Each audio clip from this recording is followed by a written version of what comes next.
students, my name is Shikha and today we are going to find out the diameter or the thickness of thin wire with the help of helium neon laser. तो देखिए ये है हमारे पास copper की बनी हुई वो wire जिसकी हमें थिकनेस को फाइंड आउट करना है with the help of helium neon laser.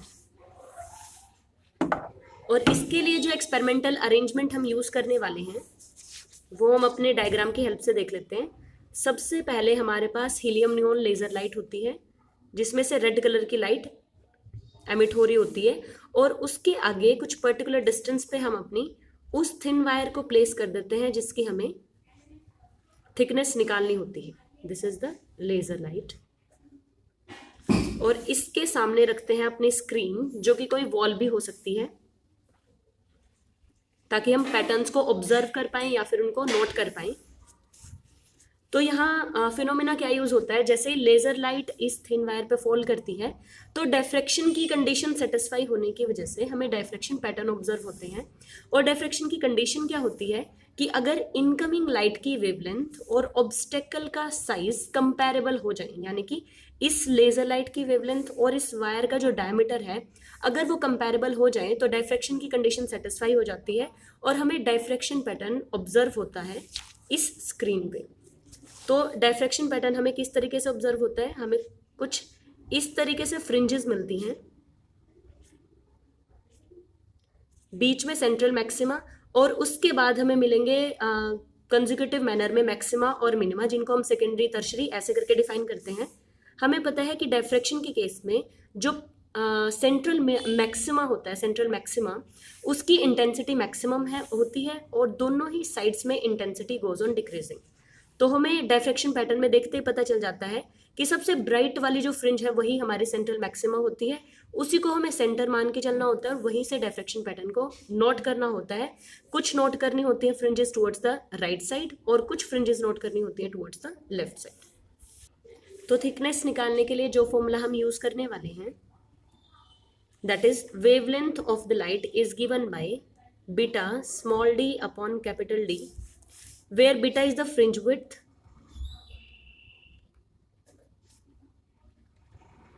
अभी हम देख लेंगे कि फ्रिंज विड्थ होती क्या है। Small D is the thickness और the diameter of the wire and capital D is the distance between the wire and the screen. This is the distance D, ये हम यहाँ पे नोट कर लेंगे। तो देखिए बीटा समझने के लिए हम अपने पैटर्न को कंसीडर करते हैं। ये वाला पैटर्न हम जैसे ही डायफ्रैक्शन पैटर्न को ऑब्जर्व करते हैं हमें पता लग जाता है कि ये वाला हमारा सेंट्रल मैक्सिमा है। एक फ्रिंज से लेके, एक ब्राइट से लेके अगले ब्राइट तक की या फिर एक डार्क से लेके अगले डार्क फ्रिंज तक के डिस्टेंस को बोला जाता है फ्रिंज विड्थ, यानी कि ये हमारे पास आएगा बीटा की वैल्यू। बट इन जनरल हमें पता है कि जो फ्रिंजेस हैं they goes on decreasing on the इधर side, on the each side, left side में भी और राइट साइड में भी फ्रिंजेस डिक्रीज होती चलती हैं।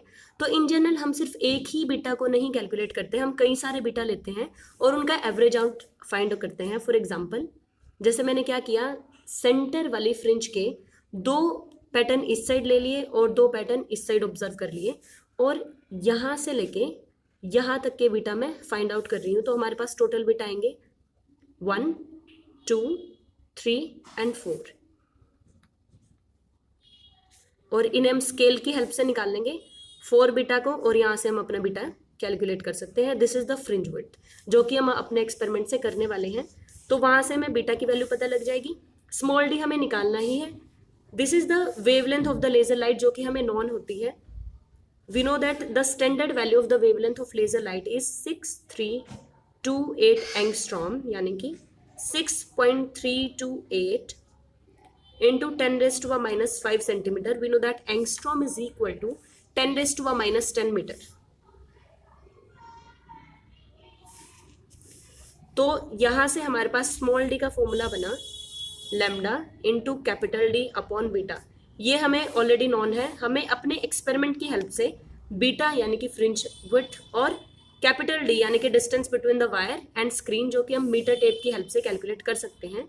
तो हमें अपने एक्सपेरिमेंट की हेल्प से ये मिल जाएगा which is the thickness of the wire.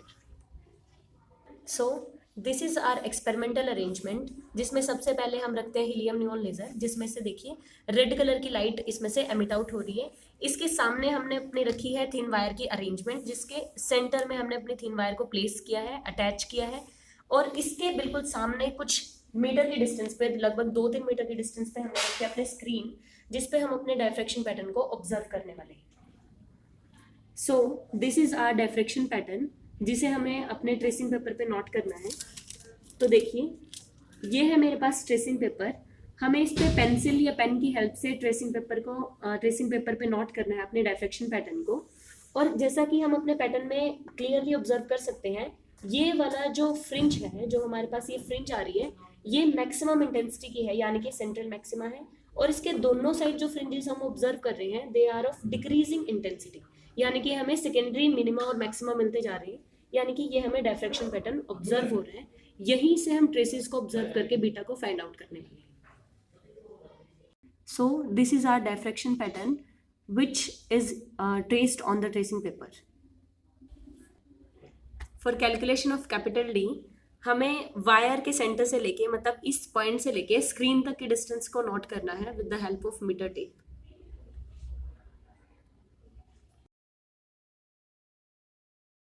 Capital D को नोट करने के बाद अगेन हम लेजर और वायर की डिस्टेंस को चेंज करेंगे, कुछ ऐसे करके।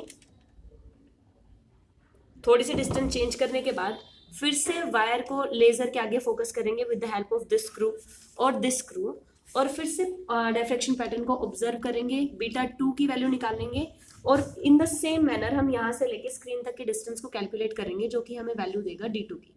ऐसा ही प्रोसीजर हमें 3 बार रिपीट करना है।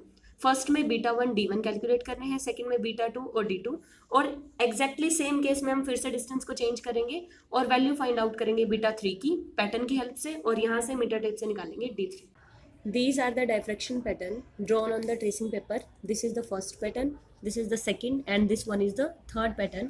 यहाँ से हमने 4 बीटा की वैल्यू कैलकुलेट करी, बीटा 1 को फाइंड आउट किया by dividing this value by 4।